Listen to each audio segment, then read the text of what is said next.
નમસ્કાર વિદ્યાર્થી મિત્રો, સ્વાગત છે તમારું તમારી પોતાની યુટ્યુબ ચેનલ માય ટીચિંગ ક્લાસમાં। આજે આપણે ભણીશું ધોરણ 7 વિષય ગુજરાતી સેમ 2માં કાવ્ય 19 સોના જેવી સવાર, જે એક પ્રકૃતિ ગીત છે અને જેના લેખક છે ચંદ્રકાંત શેઠ, જેના કવિ છે।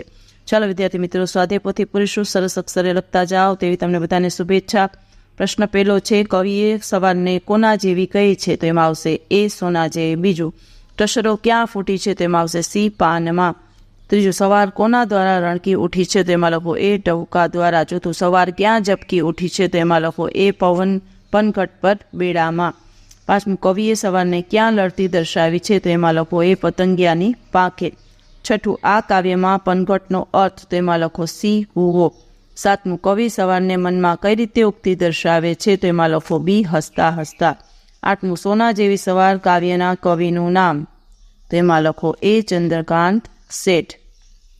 નવમું, પ્રકૃતિના કયા તત્વો આ કાવ્યમાં ઉલ્લેખ નથી? તેમાં લખો એ સૂર્ય। 10મું, સોના જેવી સવાર કાવ્યમાં કવિ શું વિશેષ કહેવા માંગે છે?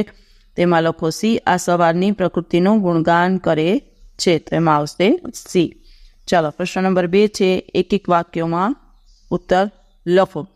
પહેલું, સવાર ક્યાં ચમકી ઉઠી છે? તો લખો વૃક્ષોના કોમળ પાનની લાલ ટસર ઉપર તેમજ સરોવરમાં ઉગેલા કમળો પર સવાર ચમકી ઉઠી છે। બીજું, સવાર ઉપર તડકાને શી અસર થઈ છે? તો લખો સોનેરી રંગનો તડકો પડવાથી સવાર સોના જેવી લાગે છે। ત્રીજું, મનુષ્યના મનમાં સવાર કેવી રીતે ઉગે છે? તો લખો મનુષ્યના મનમાં સવાર હસતા હસતા નવચેતન અને ઉલ્લાસ લઈને ઉગે છે। ચોથું, પ્રકૃતિના કયા કયા તત્વો સવારને વધાવે છે? તો લખો પશુ, પંખી, વાદળ, સરોવર, મોરપીંછ, માટીના કણ, તડકો, પતંગિયા તેમજ ફૂલો વગેરે પ્રકૃતિના તત્વો સવારને વધાવે છે।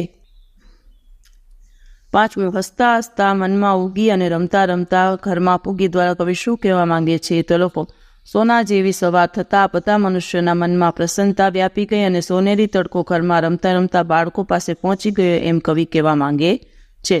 ત્રીજું, કવિએ સવારને સોના જેવી શા માટે કહી છે? તો લખો સોનું પીળું હોય છે, વહેલી સવારનો તડકો પણ પીળાશ પડતો હોય છે, આ તડકો સોનાની જેમ ચમકે છે, આથી સવારને સોના જેવી સવાર કહી છે। હવે ચોથો પ્રશ્ન છે, કાવ્ય પંક્તિ પૂર્ણ કરો।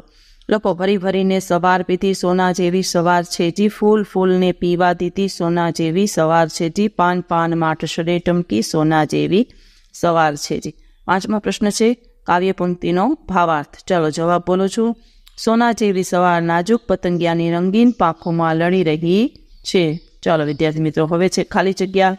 ખાલી જગ્યામાં જુઓ, મોરપીંછમાં ફરફર ફરકી સોના જેવી સવાર। બીજામાં આવશે વાદળ વાદળ રંગી થતી સોના જેવી સવાર। ત્રીજું, માટીના કણ કણમાં કહેકી સોના જેવી સવાર। ચોથું, રમતા રમતા ઘરમાં ફૂકી સોના જેવી સવાર।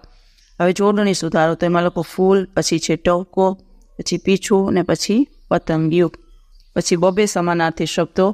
એમાં જો પેલામાં છે પ્રભાત ને વહાણો, બીજામાં કમળ, પંકજ અને સરોજ, ત્રીજામાં મેઘ અને અંગૂઠ, પાટી અને ઋતિકા। તો હવે એક શબ્દમાં કુણાપાનની લાલ રેખાઓ શબ્દ સમૂહ માટે એક શબ્દ, એમાં પેલામાં લખો ટસર।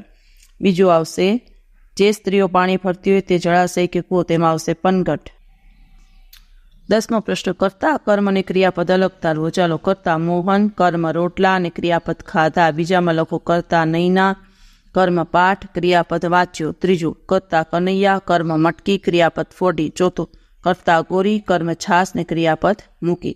ચાલો 11મો પ્રશ્ન છે, સપ્તકોશને કકાવારીમાં ગોઠવો છે। કમળ, ટપુકો, તડકો, ફૂલ, રાતો અને સવાર।